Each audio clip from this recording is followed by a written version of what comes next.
Per a source, Deion Sanders may officially be leaving Colorado to be an NFL head coach. This is an emergency Locked On Big 12.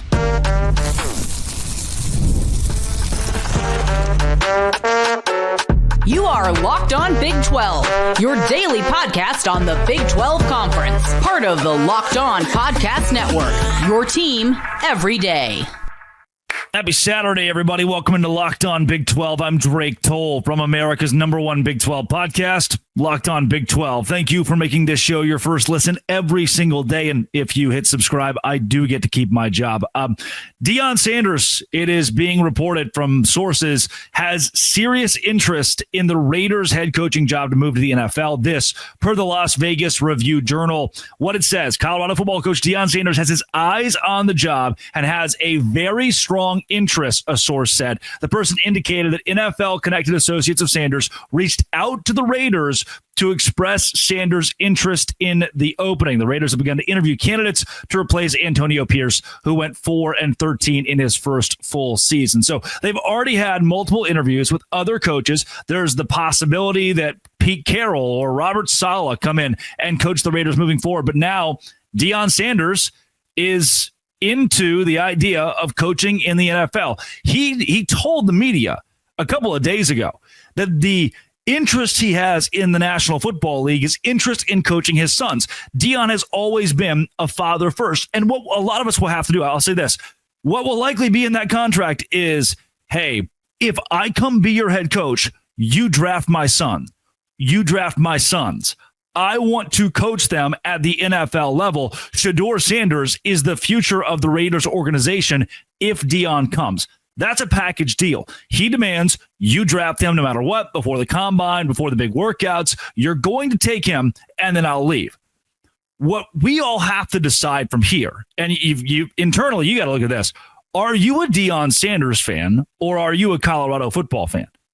Do you just like Deion Sanders, or do you really tried and true bleed black and what is it, like a tan thing? I don't even know how you silver. That is where a lot of folks, because what we've seen because of Deion Sanders, record viewership for Colorado. Everybody wants to see Deion on Saturdays. He is a national icon, an NFL legend, a Hall of Famer, and someone whose sons also carry a lot of weight. So America turned its eyes to the Big 12, turned its eyes to Deion Sanders, and watched him coach the last two seasons from the Pac-12 into the Big 12. And now, question becomes, will that carry?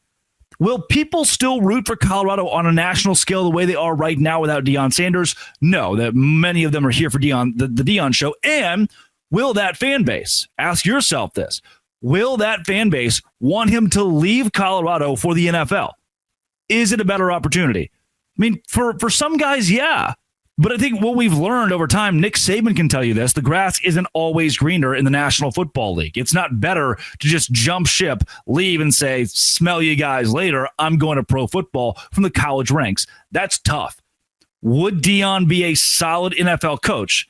There are former players like a Dan Campbell who's done really well at that level. There are also former players like an Antonio Pierce, who was just fired by the Raiders for going 4-13, who have been burned. Gerard Mayo with the Patriots, who have been burned. A lot of coaches that go from playing into a couple of years as an assistant and bam, now they're a head coach of an organization and they just can't get it right. I don't think Deion Sanders would fall flat on his face, but I do believe he's got such a good thing going for him at Colorado that if he doesn't stay, things get really dicey in Boulder. This is what's happening across college football. Players are not committing to schools. Most of the kids going to Alabama, most of the kids going to Colorado, to Texas Tech, to Baylor, they didn't grow up fans of Alabama. They didn't grow up. They had a flag and a T-shirt of somebody else. They're from a different state. They're being recruited because they like a head coach, because they like the money, they like the campus, they like the vibe. That's what's happening by and large today in college football. These players aren't necessarily committed to Colorado, the word, the brand, the school. They're not committed to the academics there. They're committed to Deion Sanders. This happens with legendary coaches like Gino Auriemma. I'm going to play for Gino. UConn's great, but if that guy leaves, where's your alliance? If Deion leaves, does Warren Sapp take over? Who's Colorado's coach? How do they retain the recruiting class they brought in? How do they retain the transfers? How do they retain their current roster when the biggest selling point, granted, Colorado's a great school, but I've said it and I'll say it again. 16 seasons, 2 winning years, the last 16. So you're not going there for football acumen. You're going there for Deion Sanders. And if he's gone, what's left of that? What's left of the Big 12? Do we feel as though Deion has spited the conference, has spited the university by leaving them in the dust, by leaving them behind? Does he leave it better than he found it? Absolutely. Is he ready for a move to the NFL? Sounds like it. So are we happy? Is this good for the Big 12? It's good what he did. It's good what he did for a year in this conference. But without him, Colorado comes right back down to earth. There's not another coach unless they hire like Tom Brady, who is this high profile, who carries this much sway across the country when it comes to football viewership. Review Journal says it's unclear whether the Raiders are as interested in Sanders as he is in them. Again, I'm reporting what I think. My opinion is that he will demand his son, both of them probably, be Las Vegas Raiders for him to go there. Article continues, Tom Brady, who recently joined the franchise as a minority owner, is spearheading the search for a coach and general manager after the dismissal of Tom Telesco on Thursday. Brady will have a significant voice in the Raiders' decision. Sanders' son, Shedeur Sanders, played for his father at Colorado, regarded as the top quarterback in the NFL draft. So that's it. Yeah. I'm not sure the Raiders are like the Lakers thing with Bronny. Kind of sucks you got to get Bronny. He's not very good at the whole basketball deal. Shedeur Sanders is the best player, maybe he's the best quarterback in college football. Was at Colorado, best quarterback in the draft. Deion, Tom Brady have a relationship. Shilo Sanders was a safety. He is at least worthy of an NFL nod. He wasn't a bad football player, pretty good football player. He's got a shot in the league. He's not a day one starter, but he's got a real shot in the league and would be someone they either draft late or sign. It says Brady worked with and mentored Shedeur Sanders over the years. Brady's clothing brand, TB12, signed the quarterback to an NIL deal in 2022. When asked on Good Morning America if he would coach at the NFL level, the article continues, the only way I'd consider it is to coach my sons. And the Raiders having a top 10 draft pick, Tom Brady and Deion being friends, Tom Brady knowing Shedeur, the opportunity seems pretty darn solid here. If he was going to make a move to the NFL level, he would have a grip on them drafting his kids. And from there, you're in.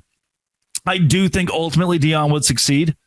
I think he would win with Las Vegas. It's kind of it's a tough place to win, as we've seen the last long time. The Gruden deal was wild, and they bring in Pierce, and that didn't work out. And now you're counting on Deion, who's never been an NFL head coach, to come in and win day one. And that's what they ask you to do in the NFL, is come in and win day one or get fired. But he'll have a leash. Like, people know him, people love him. Again, he's a legend. He would go to Las Vegas and immediately change the culture there. But leaving the Big 12, leaving college football behind, we're in a better spot. Colorado's in a much better spot than they were without Deion Sanders, for sure. But the loss of that figurehead, the loss of that amount of viewership is really going to hurt this conference. The league as a whole will not be what it was from a branding standpoint, from a national media standpoint, without Deion Sanders, because he carries that kind of sway on every national network, on every major TV show and every major talking head. When they're getting together, they're talking about Deion Sanders when they're talking the Big 12 by and large. They don't talk about BYU the way they should, or Arizona State or Kansas State or Iowa State. They're talking about Deion Sanders. Helps the Big 12. Probably annoying for other fan bases, but without him, now what? What is Colorado? That's a question we'll have to ask. And will he stay? I told you 2 weeks ago, egg on my face, that he was certainly going to stay, and now it seems like it might not be the case. This has been, it always will be. Thank you for making this your first listen every single day. If you hit subscribe, I do get to keep my job. Locked On. Thanks for making it your first listen every single day. I'll tell you again. Dose Grande.